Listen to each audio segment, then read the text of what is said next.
السلام علیکم۔ دعاؤں کے معاملات میں دل کا کہا ہی اللہ کا کہا ہوتا ہے۔ دعائیں تو بس تمہارے اور اللہ کے درمیان ہوتی ہیں، اور جو معاملہ تمہارے اللہ کے درمیان ہو اس معاملے میں لوگوں کی رائے نہیں لیتے۔ تو کیا ہوا جو تم کہہ نہ سکے؟ تمہارا اللہ تو دھڑکنوں کی تڑپ بھی سنتا ہے۔ تہجد پڑھنے والوں کے لیے تو غیب سے موعظے اتارے جاتے ہیں۔ اللہ کے موعظے تمہاری ایک دعا کے فاصلے پر ہے۔ اللہ کے کن کہنے کی دیر ہے، بس آزمائشوں کا سلسلہ یوں ختم ہو جائے گا۔ تمہارے خاموش سجدے، انکہی باتیں اللہ کے ہاں بہت خاص مقام رکھتی ہیں۔ صبر کا دامن نہیں چھوڑنا، وقت بدلے گا، حالات بدلیں گے، دعائیں قبول ہوں گی۔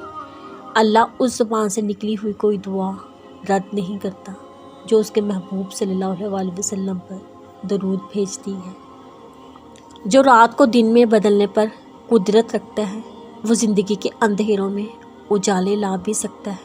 کچھ ناممکن نہیں ہے جب تو اس ادھوری داستان کو دعا تہجد سے مکمل کروایا جا سکتا ہے۔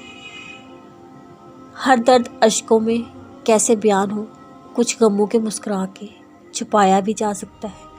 اگر خواہش معجزوں کی ہے تو یاد رکھو محبوب شے کے ذریعے آزمایا جا سکتا ہے۔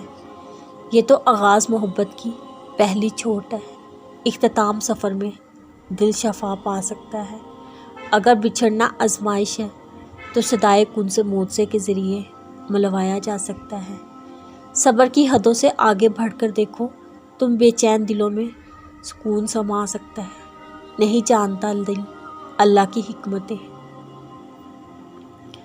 جن دعاؤں کا جواب فوراً نہیں مل رہا، اس دیری میں ضبط کا صلہ ہو سکتا ہے۔ جو صبر تم اللہ کی رضا کے لیے کر رہے ہو، انعام میں تمہاری چاہ سے نوازا جا سکتا ہے۔ لفظ ناممکن میں ہرگز نہ الجھنا، دعا سے دنیا آخرت میں سب کچھ پایا جا سکتا ہے۔ معاملہ رب کے سپرد کر کے پریشان نہ ہو، لفظ ناممکن کی راہ میں حرف کن بھی آ سکتا ہے۔ تو ہی جانے ہر دل میں اٹھا طوفان، تیری رضا کی خاطر ضبط کا حال آسان کرتے یہ آزمائش۔ بے شک تو ہمیشہ صابروں کا مددگار نظر آیا۔